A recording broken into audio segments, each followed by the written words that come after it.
Hello everyone and welcome to this week's market update. Quite a few things have happened. Stock markets have crashed, we have trade wars, and we have a few other bits and pieces that we're going to cover in the next 10 to 15 minutes. After that, we'll give you the possibility to ask questions. And let's get going. Okay, good. So, what's the latest then?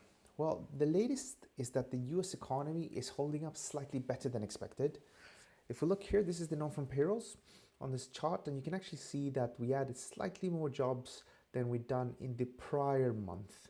So labor market is doing okay. We also know that the unemployment rate ticked up from 4% to 4.1%, and at the same time, wage growth declined slightly. You see, it was growing at a pace of 0.5% per month, and has now edged lower to 0.3%. Now this is good because this will allow the Fed to most likely go ahead and cut interest rates. So that is obviously key, and it's key for risk taking on crypto and indices, and also of course has an impact on the dollar. Another thing as well which is doing good is the ISM and the service sector. So if you look here, the reading was at 53.5, which was higher than the 52.8 prior and higher than the 52.7 anticipated. Now, what's interesting with this, if you remember, there's another services indicator which is called Flash Market PMI, and that's done by another company, and that is the reading that went below 50, and that is also the reading that caused stock markets to trade to the downside and crypto tanking. Obviously partially due to other things as well, but this one is holding up, telling us that maybe the reading we had in the flash PMI was just one-off. We also have unemployment claims. It returned to normal levels, so it was at a high of 242k in 2 weeks ago, and then last week it came down to 221k. The reason for that spike to the upside is all the job losses we're seeing in the federal sector, federal government I would say. And we definitely want to keep an eye on jobless claims this week as well. And data just in about 1.5 hours ago, 40 minutes ago, is the US inflation readings. As well, this is looking all right. Came down from 3% to 2.8, which is good. And core dropped from 3.3 to 3.1, which is obviously good. Still though, a bit elevated. And as well, if you just look at this, you have the unemployment rate of 4.1%, and you have core inflation still a bit high. So normally, the pause would just last for a bit longer, and that's really what the market is pricing in now, and for this to eventually come down. People as well worried because of the on and offs in the US political policies. We'll talk about that in a minute. Now, what was not too great? Well, the manufacturing sector came in at 50.3, which is lower than the 50.9 anticipated. And remember, this is the sector that Trump would like to invigorate. They're putting tariffs, they're putting walls, telling people, hey, look, if you want to sell into us, you need to pay these high tariffs. And if not, create business inside of the US, create jobs here, and you avoid the tariffs. But we haven't seen that sort of push to the upside just yet. Looking at the ADP figures as well, they were worse off than expected. A drop from 183k versus 77k. Now, what's quite interesting is that the ADP in general doesn't necessarily tell us what's going to happen with the non-farm payrolls in the same month, but it definitely sort of tends to be the truth later when the non-farm payrolls has been revised. So we'll see how this plays out. But yeah, these readings not too good. So what's latest on the tariffs? Okay, so this is from yesterday, and yes, it's already old news. That's right. This is from yesterday, and it's already bad news. So what we're seeing here, Ontario, they slapped a 25% surcharge on electricity exports to the US. What does that mean? Effectively, the northern states, about 1.5 million homes that depend on Canadian electricity, they said to them, hey, you need to pay 25% more because what your president is doing. Now, that didn't last for too long because Trump, on one hand, he said, look, if you go ahead with this, then the tariffs that you already have, Canada, will increase by another 25% to reach 50. And that's obviously not good. And What happened at the end, though, is that they agreed to talk. So he's supposed to meet, the head of Ontario is supposed to meet the US delegation tomorrow, Thursday, and hopefully they can find a way out here. But it's not great. It's not great. It's a lot of back and forward. And as you've probably seen online on social media, there's a lot of sort of boycotts against American goods in many parts of the world because of this. Um, and stock markets as well. They're not really too. They moved lower last week because of this. Because people thought the U.S. and Trump will remove tariffs in the last minute, but they're still going ahead with the ones in China. They're going ahead against tariffs against Europe, and Europe has already retaliated. And there's a lot of problems here that is making it difficult for people to hold on to risk, and that's why stock indices are down and cryptos are down. What's going to happen next then? I mean, that's interesting. But take a look at this one. This is the GDP Now forecast modeled by Atlanta Federal Reserve. And previously, sort of GDP growth was increasing by sort of 2%, or it is sort of increasing at around 2%, a bit more actually. But now the estimate suggests a drop where GDP will be negative on below 2% here, almost 3%. The reason for this is because of net exports. Your net exports is impacting this, and it could potentially revert back to normal, but we would like to wait and see, I would argue. It's not looking too good right now, but people say ignore this data for now, because what happens when you have tariffs is that people would buy ahead, and that's also what we've seen in the data from, say, Canada, is that US firms put orders to buy things ahead. So then it looks like, oh, in Canada, we're doing quite good now because of the people buying more of our stuff. But the problem is that if they buy a lot of stuff now, it's just because they want to avoid that cutoff. And then what happens is that after when the cutoff has happened, suddenly they won't put too many orders. But that's the problem here, because now American firms have put a lot of orders in, and some of the goods are exempt from tariffs, while some are not. So the problem at the end is that maybe the US firms now have literally bought too much stuff that they then can't sell. And then that becomes a problem. So this is the distortions we have here. And Trump, when asked if he would sort of, about recession, then he has made it clear that the economy should be ready for some turbulence. In other words, he's ready to sink the market to achieve his goals. Now, what's the problem with achieving these goals? The problem is that you don't just open a new factory in the US very easily. It takes 2 years to set up some of the most sophisticated plants. You need to hire people, you need to train people. So it could be a problem where we have lower economic growth and higher inflation, even though, as we have seen, inflation is moderating. How is this impacting the markets then? Let's take a look at this. Okay, so to one extent, we talked about this break, and this break here lifting the price here because this was an ascending triangle in Euro USD. So we talked about the break here lifting things, which it did. It also got lifted to the upside because of, in Germany, they went ahead with they're still going to vote on it, but it looks likely that they're going to have a $500 billion fund in Germany, an infrastructure fund, where of course they're going to improve roads, railways, you name it, anything they need that hasn't been upgraded since a while. Now, how much is that? Is 5% of GDP, which is a huge amount of number, and that has caused government bond yields in Germany to increase much faster than the US, because in the US people are afraid of a recession, and now the Germans are most likely look to invest much more into their economy. And that caused yields to go up in Germany, remain flat in the US, and that's why the Euro USD is up. I would argue, in the case of the Euro USD, the most likely thing to do here is to probably look to buy dips. Maybe around 108, just bullish above here, or my preference would be to let this go down to maybe 106, and then from 106, 105, around these levels, around the breakup point, possibly trade this to the upside.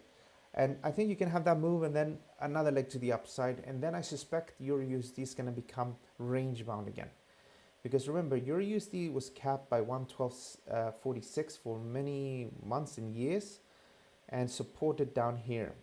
But we're now back into the old range, which unfortunately it's gonna make trading a bit boring. Today as well, we have the Canadian Central Bank rate meeting, and Canada and the Canadian dollar is stuck in, it's not a perfect ascending triangle, but you have these levels here, this level here, and this level here. So if we measure from here to here, it suggests that a break to 145.44 can lift us to 148.73. And what's interesting is we have the Bank of Canada rate meeting today, where they will most likely cut rates. Now, if you ask banks in Canada, they think it's going to be a pause or sort of a hawkish message from Bank of Canada, because people are saying that the Canadian economy is doing quite good. But the problem is not so much about what's happening right now, it's more about what could happen in the next couple of months as we see stock markets as we see the economy slow down, because this trade war is probably not going to be resolved just yet. And that's where I'm looking at. I'm looking at potentially a break to 145.44, pushing here. The alternative at one point is that we go down and then up, and then we break this trend line and go lower. How about oil? So oil, we have a peace deal that Ukraine agreed to, and obviously now that needs to be put forward to the Russians, and they need to sort of get them to sign up. And now, so we're coming to the end game of this move here, because when we were up here, very few were talking about peace, and then suddenly we're talking about peace and the market starts to come down. And obviously this is starting to get priced in. Now, I don't think we're going to have a peace deal just yet, but we might have some over the next month or two, and that could potentially put an end to the slide. Now, what's also influencing this is, of course, the US slower economy, which if we have a break below 68, you can see prices trade much lower. Now, as you know, I've been bearish here for most of this period, and going into this week, I will continue to be bearish between 70.55 and 71.81. 51, sorry. If we break above here, then this would confirm this is a low, and then we're probably going to go up, down, and then probably up again, and we will be back in the old range. How about the Nasdaq 100? So the Nasdaq 100 was at the 200-day moving average, and the CNN Fear and Greed Index was bearish, and is still pretty much very bearish. And this is normally a level where the price would bounce from. But what happened here, and I was bullish. Now, I didn't hold Nasdaq 100 directly. I was holding some Solana and AVAX. And what I was betting on Trump to say, hey, look, we're going to not go ahead with the tariffs on Canada, or more slightly removed, and a more of a friendly tone, where things would be delayed with another month at least. But that didn't happen. So this slid to the downside, and in the case of my Solana longs, I got stopped out at break even. And would I buy it again, buy around these levels? Of course I would, but now we're capped by this level, and I would say as long as you trade below 20,273, this might go up, but then ultimately lower. This whole level here is a level of resistance, and we could probably go down. Because what's happening from a big picture perspective, and you can't really see it on this chart, is that we had some divergence between price action and then obviously the RSI, and that needs to get unwind. And as it looks like right now, we can push a little bit lower. The problem though, it is that we will have aggressive moves here, and maybe this is it. Maybe this is it. But the problem as well is that we need to see the end of the light at the end of the tunnel, and I don't feel that that's happening just yet. I don't think that is really just yet there. I don't see Trump backing off in terms of trade wars. We need some sort of catalyst. There is talk maybe lowering income taxes in the US. I'm not sure exactly here what's going to happen, but obviously maybe because it's so bad now, maybe it is the best time to buy. I'm not really sure. But the technicals, again, they're much more straightforward. They literally tell us, sit in your hands, don't do nothing. If anything, sell as long as you trade above, below 20,273. Now here's gold. And gold been a bit boring recently, but don't lose track of gold. This is good actually. Consolidation and then a breakout. That's usually the most interesting thing I like. Buying on a breakout, and that's maybe what we're looking at here. So you're looking at a triangle where we have problems in the world with stock markets being weakened, and inflation is a little bit too high. We have all these different issues. So as long as you trade above 2,832, I want to be bullish between 2,869 and 2,832. So this is one option. If you don't want to be stuck in a range-bound market for long periods of time, then maybe wait for a break to 2,932. What could trigger that? What could probably trigger that would be more weak data. And we have more about that coming up actually. So you could potentially look at the jobless claims. I don't necessarily think it's going to trigger, but you do want to keep an eye on this one. So as I mentioned at the beginning of this presentation, you have a situation where the jobless claims was really poor 2 weeks ago, and then you have back to normal last week. So if this reading comes in, 240, 250, 260 because of the situation in the labor market, that could be bad. That could potentially trigger a move in gold. What else? Preliminary University of Michigan consumer sentiment. So it's quite interesting because if you ask Trump, he would say that everybody's super happy about his work. If you ask stock markets, well, they're already giving you the verdict. And this is one of the sentiment indices that actually was part of the reason why we sold off. We had, in the beginning of February, we had weak flash PMI services, and we had this. We had a trend change. And what the economists are projecting now is that sentiment would have turned even worse from 64.7 to 63.2. So obviously, if this comes down even worse off, that could potentially trigger Euro USD pushing up a bit more, dollar CAD probably pushing upwards because of general risk off, and in the case of Brent, if we're here, maybe cause a bit of sell off. And stock markets, I'm very hesitant to short here, but yeah, lower, and then gold prices a break to the upside. How about Bitcoin? How about crypto? So as you know, I've been bullish from these levels. I identified a pattern here, and I said if we move below here, we're gonna go down. We didn't go all the way down to target, but we went down, so that could have been traded, and then we had a very nice bounce here, but got firmly rejected here. And if we look at this today, I would say bullish from slower levels at 73,000 and maybe stops at 64,784. But the problem here, and the constant problem here, is going to be what's going to happen with the economy. Again, we have a mixed bag of data. Some data good, some data bad. And we have a government in the US which is ready to extend these trade wars. So again, if I can tell you, okay, nothing's going to happen with the trade wars, everything's going to come down and be cool, then obviously we want to be buyers. But we don't really see that. And if you look at indices, I mean, this was the snapshot just before the just before today's US inflation readings. And there's nobody really there looking to buy. No one. And if you look at some of the key stocks like Nvidia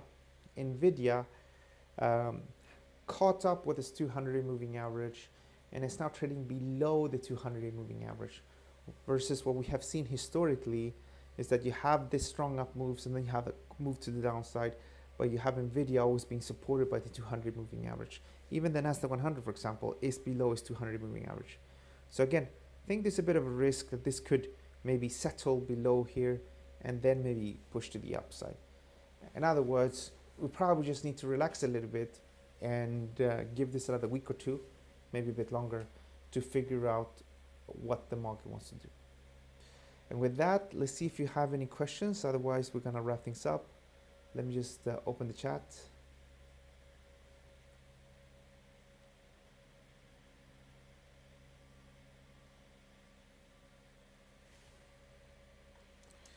So we're live on X, and we're also live on YouTube. Okay, just a second.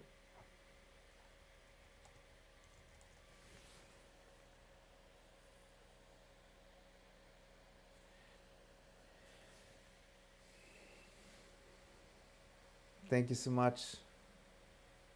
Some nice comments here. How would you consider a real breakout? Good question. A real breakout can usually be managed by looking at the time of, of the breakout. So, for example, let's actually use Bitcoin as an example. Let's load a new one.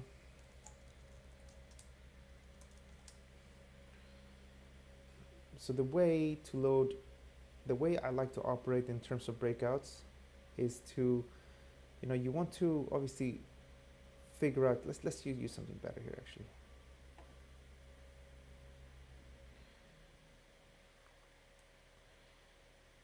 Actually, let's stick with this one.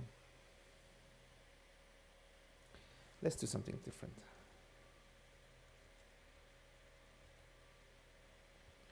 I want to show you this, ENS. So ENS is something I traded and made some very good returns. So here, for example, I was looking at this. So this is a daily chart where this is some sort of a rectangle, right? You got high, high, and then rejection, rejection. So we were here, okay? We were here. So normally when you try to buy a breakout, you would try to buy the breakout at a level where it only breaks, where it can only reach if it's a genuine breakout. Does that make sense? So for example, working slightly higher here, so it has to be a breakout, okay? That's one school of thought. Then you have my own school of thought, which is I'm looking at the general mood.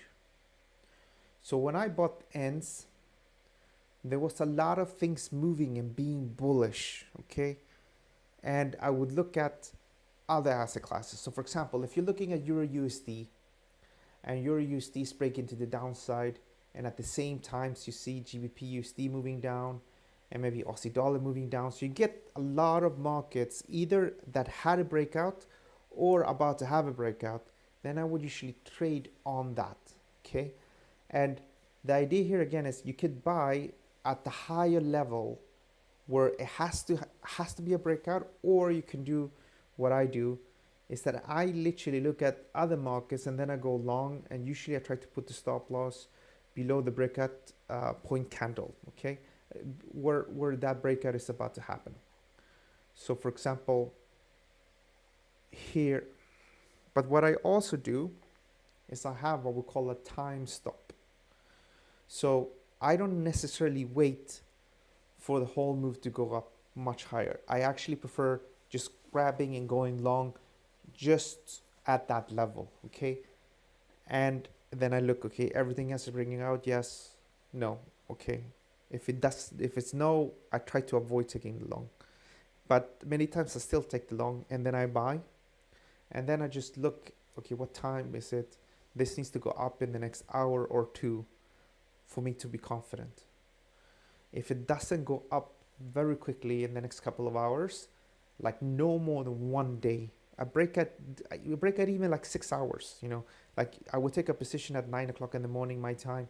And then by 3 o'clock, so 6 hours later, if it still hasn't broken out, then that's a warning sign. And then I would close out that position. So what happens is that I end up having many, many, many small losses. And then when you do have a proper breakout, you're sitting on a very nice profit. So that's my perspective, or that's how I trade. Luna says oil seems to be bullish. Yeah, I would agree. If you look at oil, let's take a look at oil together. So the thing with oil is that that a double bottom here hasn't triggered yet, but has a double bottom. And if you look at the big picture, we're at very low levels. We spiked below it. But the problem here is that it's still not time to look to buy yet, at least not to me, and at least not here. If you really wanted to, you could potentially buy at very low levels here, so you have a very good risk-reward ratio. But for myself, I am continuing to be bearish, and I would actually argue that as long as you trade below the high, it makes a lot of sense to sell. I think we might go up a little bit, but then it's going to come down. I think that's most likely. And if we're not, we might do this, and then we try to possibly catch it here. Okay, that's an option.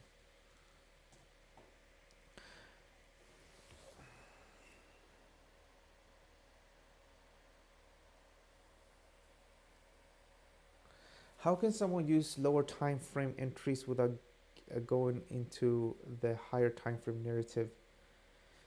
That's a good question. So the traditional school is that you want to trade in same direction as the big picture. Okay, that is the narrative. So if the big picture trend is bullish, you would look to trade only bullish setups on the entry on the lower time frame. So you would look to buy a dip and alternatively a breakout. Now, as I said to you guys before, I don't necessarily trade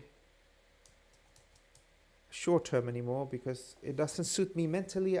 I hate the ups and downs, so I prefer not trading for a couple of days, and then I grab a nice well-sized position, and then I see if it goes into profit. If it goes into profit, I can reduce my stop loss. I'm happy, and I don't really worry too much after that. I'm happy that I'm in a winning position. Of course, sometimes you buy, and then you have a fake move, and then you be like, oh, what did I do? It always feels like that. But obviously, as you trade more and more, you become better and better at managing the stress. And then afterwards, you be like, okay, it is what it is. You go to bed, and then you're fine. Yeah, so for example, let me show you some stuff here. So this is overall gold, the bullish move, right? So in the short term, I did see some people online say, okay, we're stuck in a tiny range. Okay, that's I saw some people talking about, some very good traders in gold overall. And then they said, okay, they said, I don't want to trade the range. They said we can sell here. They said we can sell here or we can buy here. So for example, the way the traditional school would say is ignore all these that go against the big picture. Only trade these ones. So that could be something, buying here where you time it with a small, shorter time frame.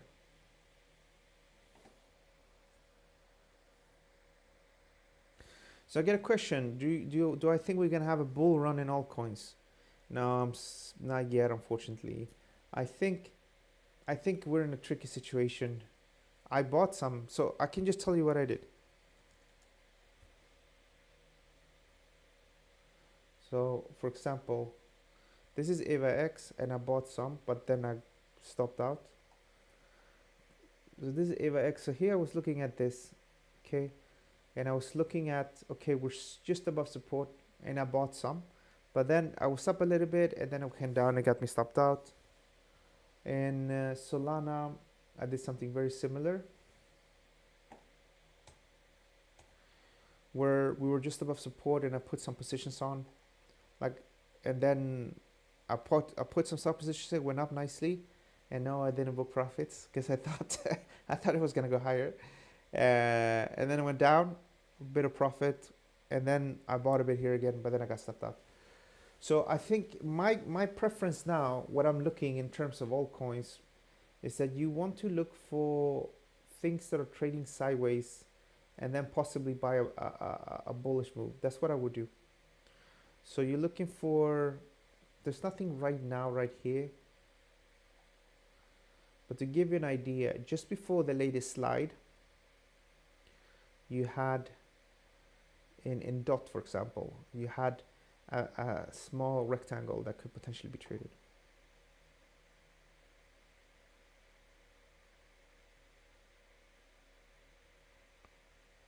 Would you take breaks in trading? Yeah, definitely.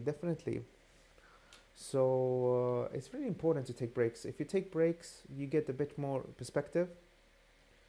So in an extreme situation, let me explain. Like in terms of crypto and Bitcoin, Obviously, when the market collapsed here in May 2022, I think I completely ignored crypto. I think from May 2022, because at one point what's happening, this is interesting, in crypto, at one point you started to get sell signals in crypto, but then you trade the sell signals and they don't work out. And then you try to go with the long, you get a pattern to go long, and that doesn't work out. And then you have a problem there where you're not making long on shorts, you're not making long money on longs either. So that's an indication that the market is sort of dead. Anyway, I remember this very well because I traded here. Sorry, I stopped trading sort of in summer of 2022, and then I just ignored it. And I think around here in February, so literally months later, I took on quite a big position, and then I got stopped out. And then I said, okay, let's just ignore this completely. And then this started to trade sideways like this, and pretty much from sort of March 2023 until October, November, that's when I went back into it. So in this specific market, I ignored it completely for many, many months. And then I went up here, I did very nicely, and then I started to lose money here in summer, and then I ignored this for many months. And then you had the November push, and then I started to trade again, and then here from sort of February I started to ignore this, and then I started to buy a little bit of dips. I'm of the view that every market has I'm of the view that every market has a really good move that is very easy to understand at least once or twice a year. That's why if I click here on this button here, this I call it traditional markets and then crypto, and I would literally go through every chart like this. Here for example you have EuroCAD, where you had a divergence between what's happening in Canada and Euro. So I would literally go through every single chart like this and then look in the daily time frame normally for a very good pattern. And if you're trading short term, this can still work, especially if you are a momentum trader, because you have a breakout in the big picture, and then for example like here in EuroCAD, which we think as well I covered, no, Euro GBP Aussie I think it was we covered. But for example, you have a break here, and then in the short term, if you have a short term system, you can go in and trade those events. Okay. Yeah, thank you so much, Shubham. Let's take a look here at YouTube.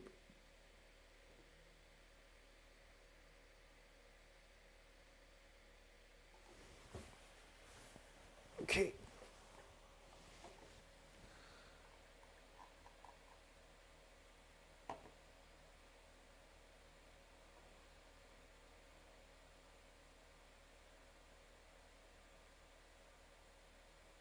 So you got a question about dollar yen. Okay, let's take a look at dollar yen. So dollar yen, from a fundamental point of view, should probably go lower. And the reason for this is that inflation and wage growth is strong in Japan, and they would probably need to keep on raising interest rates. The other bit as well is that you have a situation where Trump is accusing Japan of keeping their currency at too weak, and Japan doesn't want to upset the US and be targeted by tariffs. So from a daily time frame, you can see that we activated this double bottom, because you got a swing low and then up and then here. So from a swing low perspective, you have this like that, and then a move to the downside, and then you have the fundamentals as well supporting a move to the downside. So here, if we keep it super strict, this is the breakout candle on the daily, and we are stopped at the daily. Okay, so it was stopped, well, not stopped, sorry, the price did not push above that daily candle high. So this would indicate a push down towards 146 again, and then these levels here. In the short term, is this the best level to work with? Probably not, especially not as this just got stopped out. I would probably better to work with a slightly higher level, maybe 149.77. So I would say as long as you're below this level, probably lower.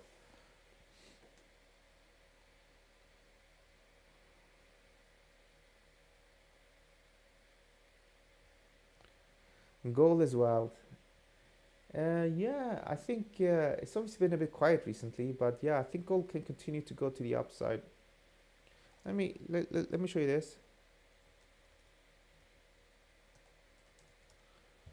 So this is inflation adjusted gold prices. Okay, this is when you take gold and remove inflation. So a lot of people talk about gold, that gold is at a new all-time high. In nominal prices it is, but if you adjust for inflation, this is the level from 1980. So we're still below that 45-year high. And if we would go towards that level from today's prices, we still have a 23% upside. So that would be, let's pull out the calculator.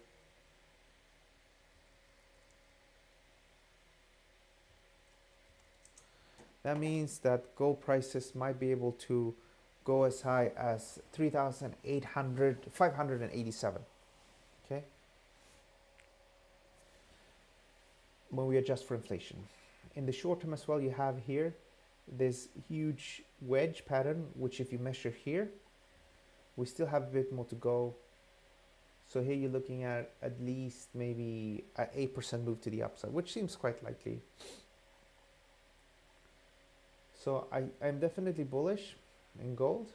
The market is right now trading sideways, and then if we push higher here, that might be the what triggers this. Ideally, you have like bad jobless claims tomorrow, Thursday, or maybe consumer price figures. Those are bad, and that triggered the push to the upside. What sentiment indicator do you use for forex pairs? That's a good question.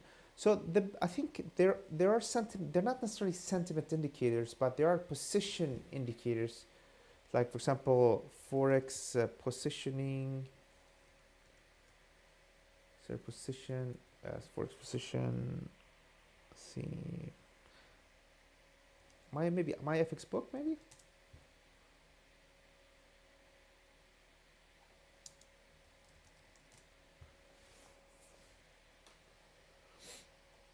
So this is my FX book. So this is just for their clients. There are other ones as well that some other brokers share.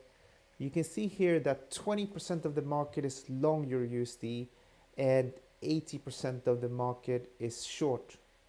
It's very, very typical that the retail trader, even if they see the market go up, they're not going to try to buy and go with the move. Everybody's always hoping that the price is going to come back to prior levels. Now, this would make sense if they would sell and then they really wait for the price to go down. But usually what happens is that the market goes up and people almost getting margin calls, and then they short more, and then it goes a little bit down, and then they are able to get out with a little bit of a profit. But a majority of people, when the market goes up, they just sell and sell and sell until they lose their money. So I think this is good. There are some sentiment indicators that some other signal providers provide if you look at news and things like this, but I never really found that too useful.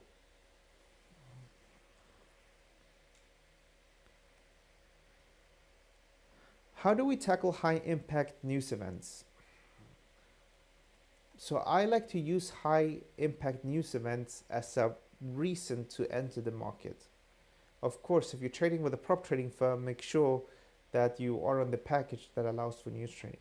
But I like to, if for example here, you're stuck in a range, and if we have a break here and we have a news event or Trump says something that motivates the breakout, then I would usually use that.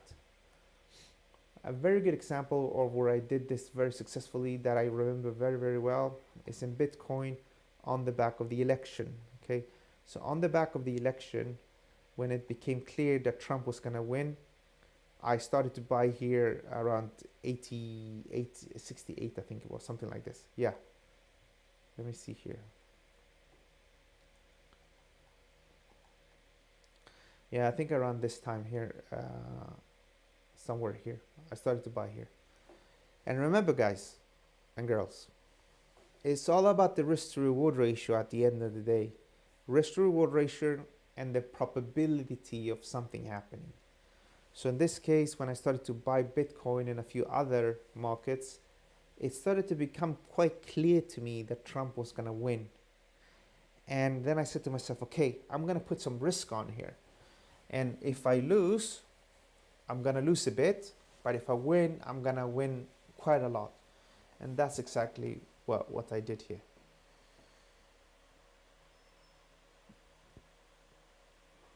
Thank you so much, John.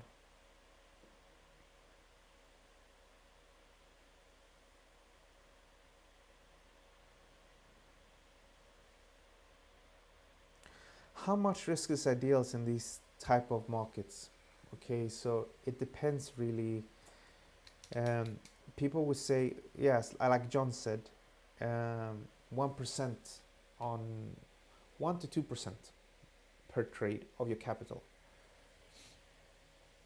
What I like to do, as I've mentioned to you many times, is that I like to go with things that are highly correlated.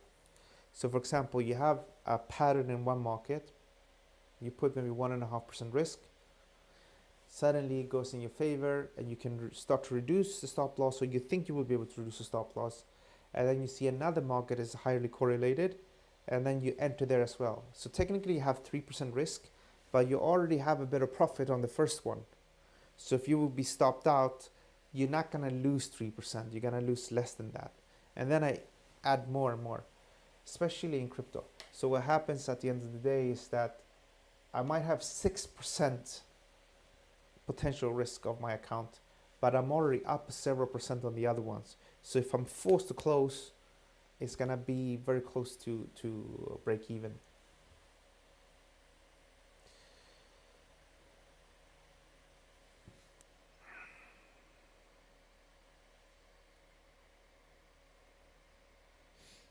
So some people saying, how many trades should you take per week? It depends on how you trade, of course. I think some people that I follow, they like to trade gold a lot.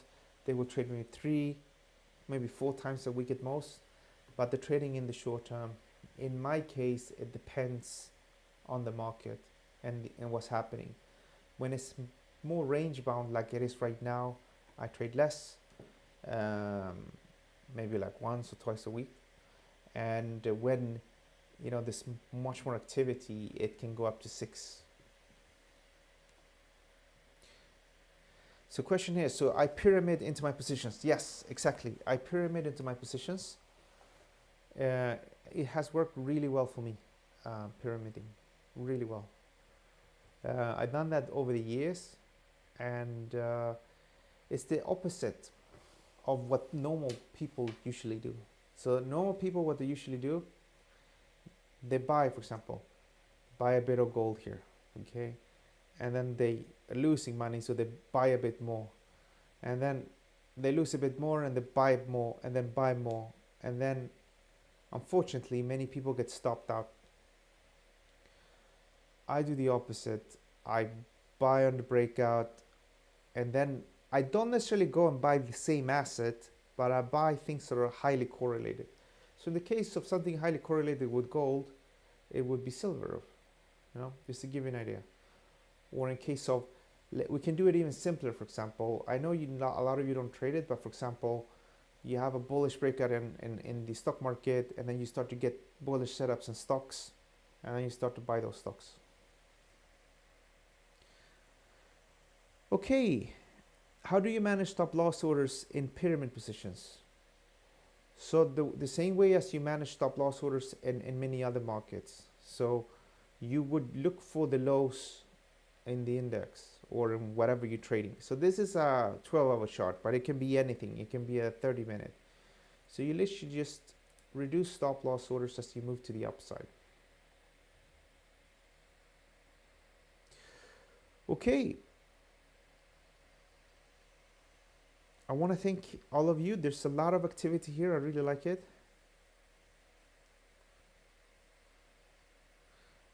So I have one final question we're gonna tackle, and is, why do I trade long term? So the reason why I trade long term is because it works better with my mood.